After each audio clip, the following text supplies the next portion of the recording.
ओम नमः शिवाय। शिवक्तों को शमतक शिमतक की आज की बहुत ही सुंदर, अद्भुत और रोमांचकारी कथा है। देव भागवत से कथा है। राजा प्रवा की कथा है। चंद्रदेव के पुत्र बुद्ध हुए और बुद्ध के पुत्र हुए पुरवा। क्योंकि राजा सुदम भगवान शंकर के श्राप के कारण स्त्री हुए, स्त्री से बुद्ध ने विवाह किया और उनसे एक पुत्र की प्राप्ति हुई और उनका नाम पुरवा है। और राजा सुदम ने गुरु वशिष्ठ से कहा कि भगवान श्राप के कारण मैं स्त्री हूँ। तब भगवान शंकर की गुरु वशिष्ठ ने भक्ति आराधना की 20 वर्ष तक, लेकिन भगवान शंकर ने अधूरा वरदान दिया कि राजा सुदम तुम 6 महीने स्त्री रहोगे, 6 महीने पुरुष रहोगे। तब बहुत दुखी हुए और क्रोधित हुए, नाराज हुए, भगवान शंकर की भक्ति छोड़ दी। तब राजा सुदम ने देवी आदिशक्ति की आराधना भक्ति की और माता को प्रसन्न करके वरदान पाके राजा सुदम हमेशा के लिए पुरुष रूप में रहे, पुरुष हो गए और अपने पुत्र पुरवा को राजा सुदम ने राज दे दिया और जंगल में चले गए तपस्या करने के लिए। बहुत ही सुंदर कथा है। राजा पुरवा राज करने लगे और प्रजा की रक्षा में तत्पर रहते थे। पुरवा ने सभी के द्वारा आदरणीय राज किया। राजा पुरवा की राजमंत्रणा अच्छी तरह से गुप्त रहती थी और राजा को दूसरे राज्यों की भी मंत्रणाओं का भली भांति ज्ञान रहता था। राजा में सर्वदा उत्साह शक्ति और उत्तम प्रभु शक्ति विद्यमान थी। साम दान दंड और भेद, ये चारों नीतियाँ राजा के वशभूत थीं। राजा चारों वर्गों और आश्रमों के लोगों से अपने अपने धर्मों का आचरण कराते हुए राज्य का शासन कार्य करते थे। राजा पुरवा विपुल दक्षिणा वाले विधिवत यज्ञ करते थे और पवित्र दान किया करते थे। यज्ञ में पवित्र दान किया करते थे। राजा पुरवा के रूप, गुण, उदारता, ऐश्वर्य और वीरता की प्रशंसा सुनकर उर्वशी राजा के वशीभूत हो गई। अप्सरा उर्वशी राजा पर मोहित हो गई। उर्वशी ब्रह्मा जी के शाप के कारण पृथ्वी पर मनुष्य योनि में भ्रमण कर रही थी। उस उर्वशी ने राजा को गुणी जानकर पति के रूप में स्वीकार कर लिया, राजा को अपना पति मान लिया और राजा से कहने लगी, हे राजन, मैं आपके सामने 3 शर्त रख रही हूँ। हे राजन, ये दोनों मेरे भेड़ के बच्चे मैं आपके पास धरोहर के रूप में रखती हूँ। हे राजन, आप इन भेड़ के बच्चों की रक्षा करना। मेरी दूसरी शर्त है कि मैं केवल घी ही खाऊंगी और कुछ नहीं खाऊंगी, मैं घी का सेवन करूंगी। हे राजन, मेरी तीसरी शर्त है कि सहवास के अतिरिक्त, संभोग के अतिरिक्त, विषय भोग के अतिरिक्त आप दूसरे समय में आपको कभी भी बस्तीन नग्न अवस्था में न देखूं। आप सिर्फ मुझे संभोग करते समय ही नग्न अवस्था में नजर आएँ और किसी भी अवस्था में नग्न नजर ना आए। इन तीनों कही गई शर्तों को भंग करेंगे तो मैं आपको उसी समय छोड़कर चली जाऊंगी। मैं सत्य कह रही हूँ। अप्सरा उर्वशी की शर्त राजा पुरवा ने मान ली और उनसे विवाह करके रहने लगे। राजा पुरवा को प्रतिज्ञाबद्ध करके उर्वशी साथ में रहने लगी। उर्वशी के द्वारा मुक्त किए गए राजा ने सब धर्म कर्म त्याग कर अनेक वर्षों तक उर्वशी के साथ विषय भोग विलास में पड़े रहे, भोग विलास में लीन रहे। उर्वशी पर कामशक्त आसक्त रहने वाले राजा पुरवा उर्वशी को एक पल के लिए छोड़ते थे। उर्वशी का हमेशा चिंतन करते थे। उर्वशी पर अधिक मोहित थे, उनसे अधिक प्रेम करते थे, इसलिए एक क्षण भी उनको नहीं छोड़ते थे, न ही उनसे अलग रहते थे।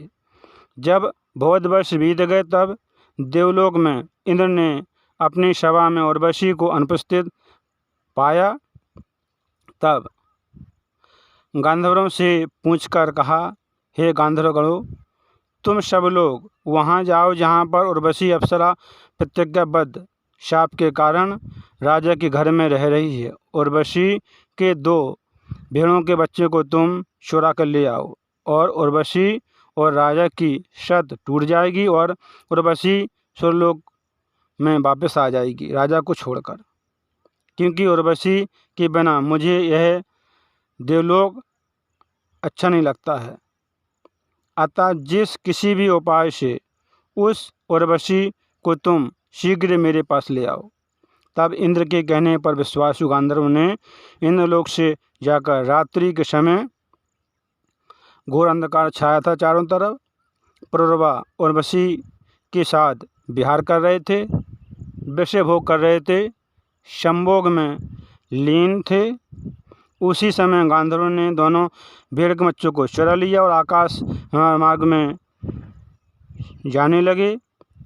तब दोनों भेड़ के बच्चे जोर से चिल्लाने लगे और उर्वशी ने अपने पुत्रों के समान उन भेड़ के बच्चों को पाला था। दोनों भेड़ के बच्चे रोने लगे, चिल्लाने लगे तो उर्वशी भी क्रोधित हो गई और दुखी हुई और रोने लगी, कहने लगी, हे राजन, मैंने आपके सम्मुख जो पहली शर्त रखी थी वो शर्त टूट गई। आपके विश्वास पर आप खड़े नहीं उतरे, आपने मुझे धोखा दिया, क्योंकि पुत्र के समान मेरे प्रिय भेड़ के बच्चों को चोर चुरा कर ले गए, फिर भी आप घर में स्त्री की तरह शयन कर रहे हैं।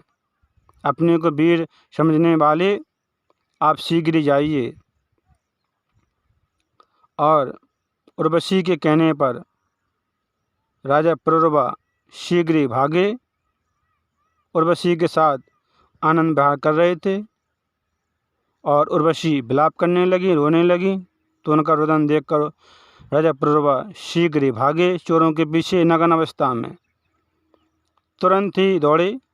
उसी समय गांधर्वों ने वहाँ राजा के भवन में बिजली चमका दी, जिसके कारण वहाँ से जाने की न इच्छा वाले उर्वशी से अधिक प्रेम करने वाले राजा नग्न अवस्था में दिख गए।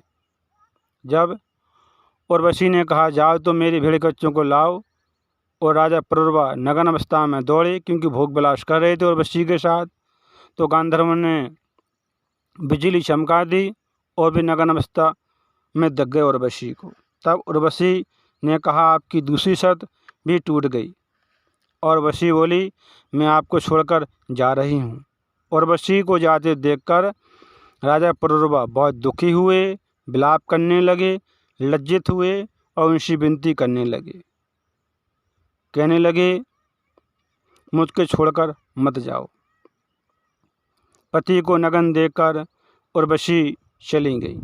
व्याकुल, लाचार, काम से मोहित और एकमात्र उर्वशी में आसक्त कामशक्त चित्त वाले राजा बहुत शोक और रुदन करते हुए पृथ्वी पर इधर उधर भ्रमण करने लगे। जब उर्वशी चली गई तो राजा बहुत दुखी हुए, विलाप करने लगे, रोने लगे, इधर उधर भटकने लगे, उर्वशी को ढूंढने लगे। पूरे भूमंडल पृथ्वी पर भटकते हुए रहे, उर्वशी को ढूंढते रहे। उर्वशी छोड़कर चली गई, उर्वशी कहीं नहीं मिली। उर्वशी को कुरुक्षेत्र में देखा।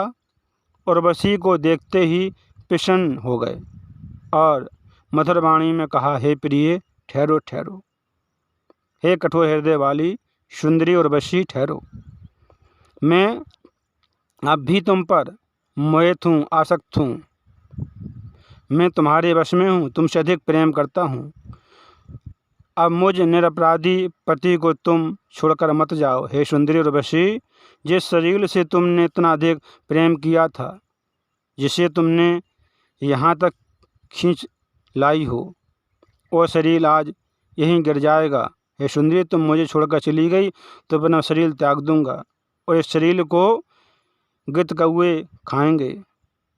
इस प्रकार पुररवा राजा विलाप करते हुए, दुखी हुए, थके हुए, कामातुर, बहुत ही चिंतित थे। तब उर्वशी कहने लगी, उर्वशी बोली, हे राजन, आप मूर्ख हो, आपका ज्ञान कहाँ चला गया। हे राजन, भेड़ के समान स्त्रियों की किसी से भी मित्रता नहीं होती है। राजा को चाहिए कि वे स्त्रियों और चोरों पर कभी विश्वास न करें। अब आप अपने घर जाइए और सुखपूर्वक रहिए, सुख भोगिए और मन में किसी प्रकार की चिंता मत कीजिए। कोई चिंता न करें मन में। अत्यंत विषयासक्त होने के कारण उर्वशी के समझाने पर भी राजा पुररवा को ज्ञान नहीं हुआ।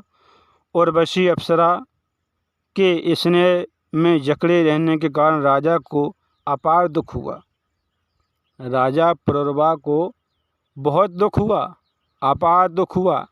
राजा ने उर्वशी को पूरी पृथ्वी पर ढूंढते हुए अपना राजपाट छोड़ दिया, अपार दुख भोगा, अपार दुख सहन किया। पूरी पृथ्वी पर भ्रमण करते रहे, ढूंढते रहे, घूमते रहे। हार उर्वशी कहाँ तो मुझे छोड़कर क्यों चली गई।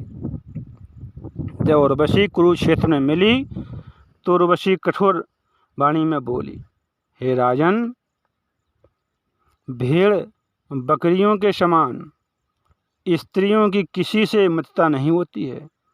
राजा को चाहिए कि वे किसी भी स्त्री और चोरों पर कभी विश्वास न करें। उर्वशी ने कहा राजा से, पुररवा से, स्त्रियों और चोरों पर कभी विश्वास न करें। आप जाइए घर, सुखपूर्वक रहिए। लेकिन राजा पुररवा तो उर्वशी के प्रेम में लीन थे, उनकी सुंदरता पर मोहित थे। व्यास जी ने कहा, हे राजन, मैं तुम्हारे देखकर बहुत दुखी हुआ, मैं तुम्हारा दुख देखकर बहुत दुखी हुआ। मैं इतना दुख नहीं सहन कर सकता हूँ जितना तुमने स्त्री के विषय दुख सहा। पूरी पृथ्वी पर स्त्री को ढूंढते रहे, भ्रमण करते रहे, कितना दुख सहा। अपना राजपाट छोड़ दिया, सब त्याग दिया और स्त्री को ढूंढते रहे। स्त्री की ये कठोर वाणी, मुझे बहुत दुख हुआ। व्यास जी बहुत दुखी हुए राजा पुररवा का दुख देखकर और कहने लगे, मैं इतना अधिक स्त्री से कभी प्रेम नहीं करूँगा कि मुझे इतना अपार दुख सहना पड़े। स्त्री से मनुष्य को कभी इतना अधिक प्रेम नहीं करना चाहिए कि वो छोड़कर चली जाए और तुमको अपार दुख हो, अपार दुख सहना पड़े। बहुत ही देवी भागवत से सुंदर कथा थी। कथा को सुनते रहें, काम करते रहें, मैया का नाम जपते रहें। शिवभक्तों को शमतक शमतक शमतक।